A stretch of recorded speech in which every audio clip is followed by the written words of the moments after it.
સુરતના વેલંજા અવસર પ્લાઝામાંથી શંકાસ્પદ ઘી ઝડપાયું છે। ઉત્તરાયણ પોલીસ અને ફૂડ સેફટી વિભાગ દ્વારા સંયુક્ત દરોડા પાડવામાં આવ્યા। કુલ 582 કિલો શંકાસ્પદ ઘીનો જથ્થો જપ્ત કરવામાં આવ્યો છે।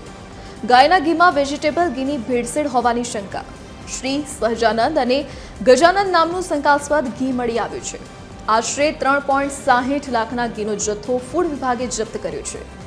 ઘીના સેમ્પલ લેબોરેટરીમાં તપાસ માટે મોકલવામાં આવ્યા છે। રિપોર્ટ બાદ આગળની કાર્યવાહી હાથ ધરવામાં આવશે।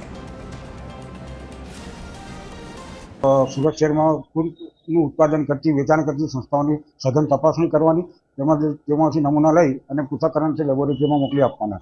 ગત રોજ અમને માહિતી મળેલ દુકાન number 106 108 Avsar plaza Umra Velanja road Velanja Surat Tata dairy product નામની સંસ્થામાંથી અમોએ શંકાસ્પદ ઘી મળી આવતા 2 નમૂનાઓ લઈ અને પૃથ્થકરણ લેબોરેટરીમાં મોકલી આપવામાં આવેલ છે।